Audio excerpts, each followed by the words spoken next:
Hi, I'm Dr. Michelle Rudd from the Bay Ridge Animal Hospital and Annapolis Cat Hospital, and I am here today to talk to you a little bit about weight in our companion animals. So we get very concerned, of course, about maintaining a healthy weight. We hear about it in our own lives, and then we also talk about it in our animals' life too. And so I'm going to talk to you a little bit today about just pros and cons of having an overweight animal, things that you can do to try and prevent it, and show you guys what to look for when trying to keep your animal from gaining weight.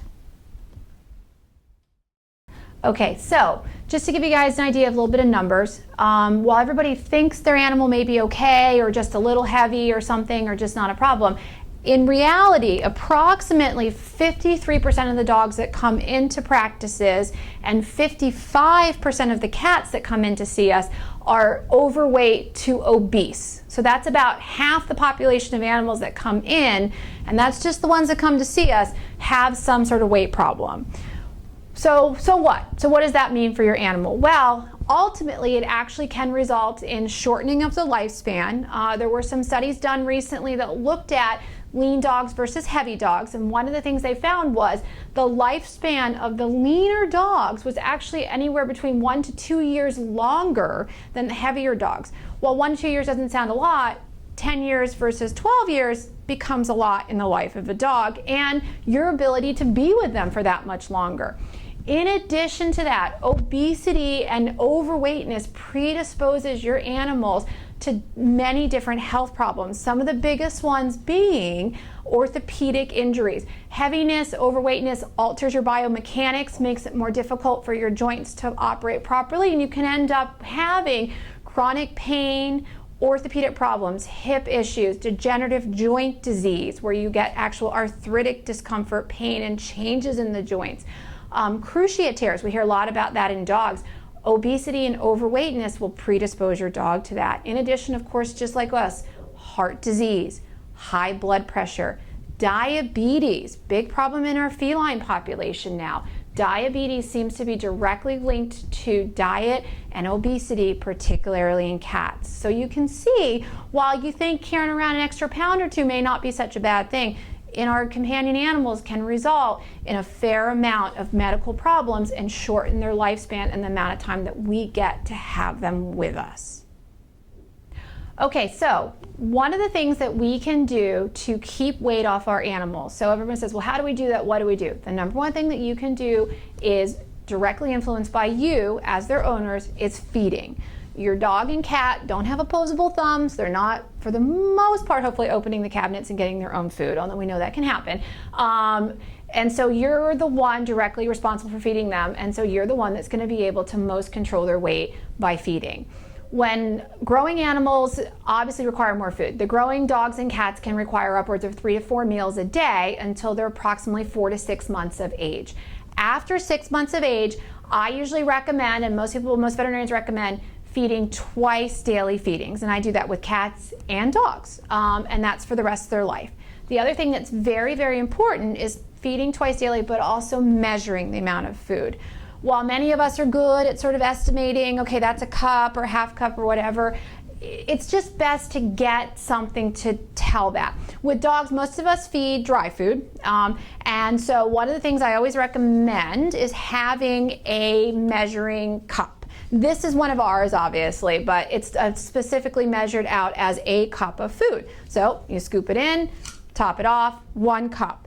Depending on the size of your dog will depend on how much they need, and that's probably something that you may want to discuss with your veterinarian. They have feeding recommendations on the back of the bags, but their recommendations and their ranges, and some of those are for more active or less active dogs. They don't always take that into account. So some dogs won't lose weight on those or will gain weight on those. So you have to adjust based on how your dog looks, and we'll talk about that in just a couple minutes too. But most important is consistent meal feeding using a measuring scoop.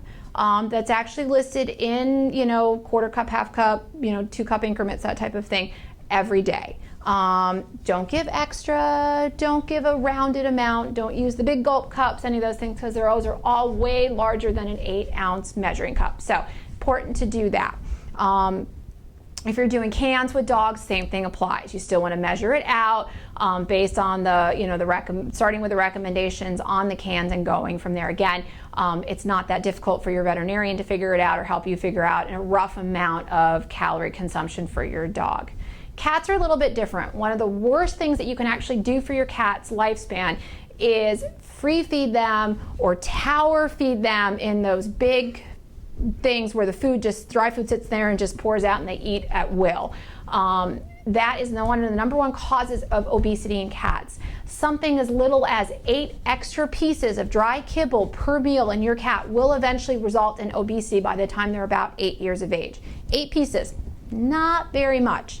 In cats, we start early as kittens recommending meal feeding. Ideally, I recommend canned food for cats. That seems to be the movement now in cats. Canned food. Lower in carbohydrates. Cats are not actually carbohydrate eaters. They don't really metabolize it well. It has a lot to do why they get the secondary obesity followed by diabetes. 2 recommendations I have with cats. 1, you can either feed them the larger sizes, approximately 5.5 ounces of food. If you're going to do this, you want to do about half a can in the morning, half a can in the evening. Doesn't sound like much. The average cat consumes about this much in a day, maintains a healthy weight. What I give my cat ever since I've had her, she does great.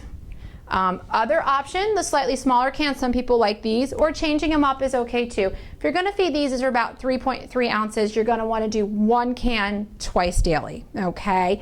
So open a can in the morning, open a can in the evening. And that's per cat, the quote-unquote average cat.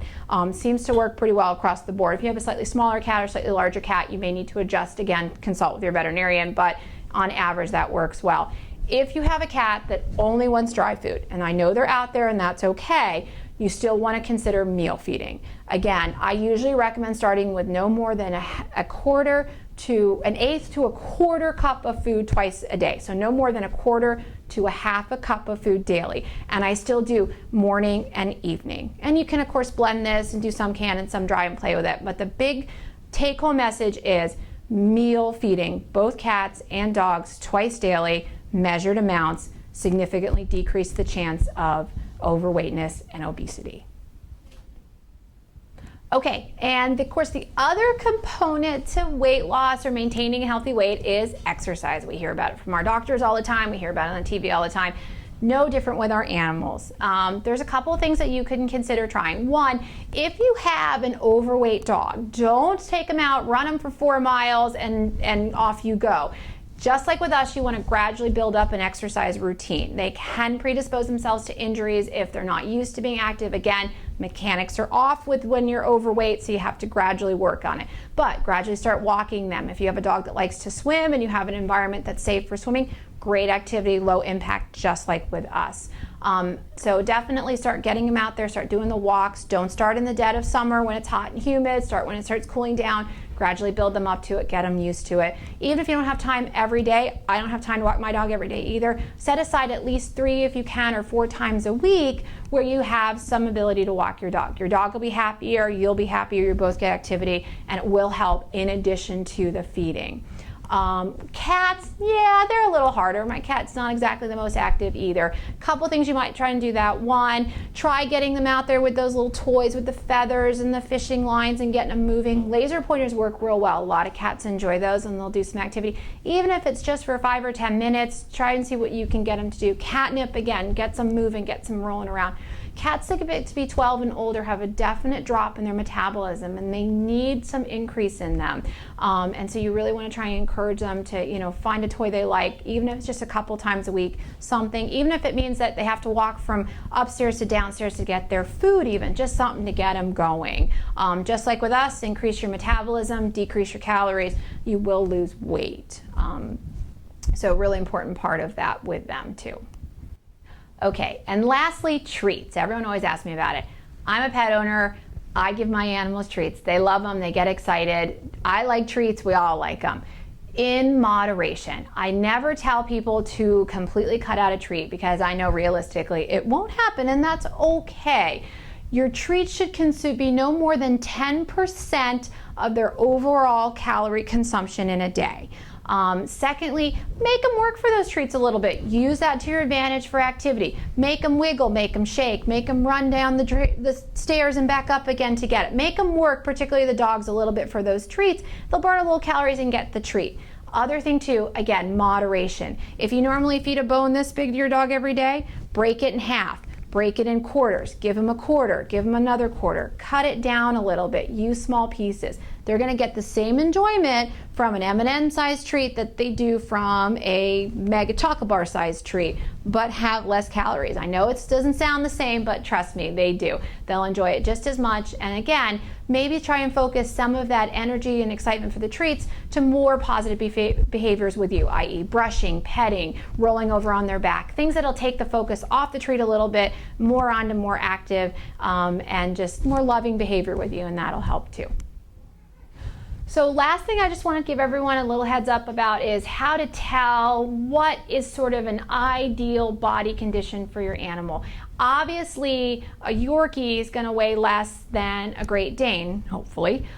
So we're not really going to look at an actual specific weight when we're looking at our animals. We're looking more for what we call body condition or ideal body condition. There's a few very easy things at home as you, an owner, can look at just to sort of see whether you think your dog's getting a little heavy or you're a little thin. Sometimes we go the other way and we restrict too much.